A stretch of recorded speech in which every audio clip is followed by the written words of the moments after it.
অবশেষে ইসরায়েল ও গাজার মধ্যে হতে চলেছে শান্তি বৈঠক। আর এই শান্তি বৈঠকে অংশ নিতে দেশের গুপ্তচর সংস্থা মোসাদের প্রধান ডেভিড বার্নিয়াকে কাতারে পাঠাচ্ছেন ইসরায়েল প্রধানমন্ত্রী বেঞ্জামিন নেতানিয়াহু। শনিবার প্রধানমন্ত্রী দপ্তর থেকে এই কথা জানানো হয়েছে।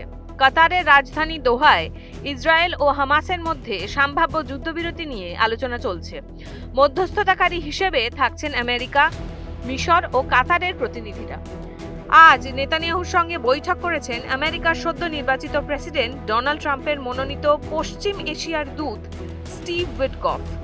তার আগে দোহায় গিয়ে তিনি শান্তি বৈঠকের অংশগ্রহণকারীদের সঙ্গেও কথা বলেছেন।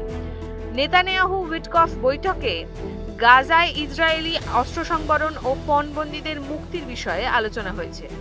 তবে গাজায় মৃত্যু মিছিল থামতে দিচ্ছে না ইসরায়েল।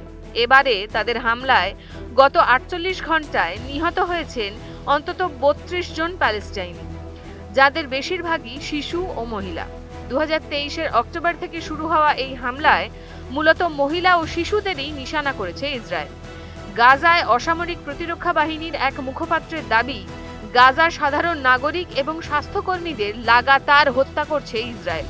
তাদের লাগাতার হামলায় এ পর্যন্ত 46,537 জন প্যালেস্টাইনি নিহত হয়েছে বলে সেখানকার স্বাস্থ্য মন্ত্রক দাবি করলেও একদল গবেষকের দাবি, গাজায় মৃতের সংখ্যা বহু গুণ বেশি।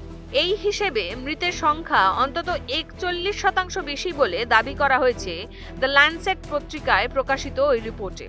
দাবি করা হচ্ছে, গাজায় ট্রমাটিক ইনজুরি ডেথ অর্থাৎ গুরুতর আঘাতের কারণে গত 1.5 বছরে মৃত্যু হয়েছে অন্তত 64,260 জনের। এরকম আরো নানান দেশ বিদেশের খবর জানতে চোখ রাখুন জেটি বাংলা ডিজিটাল।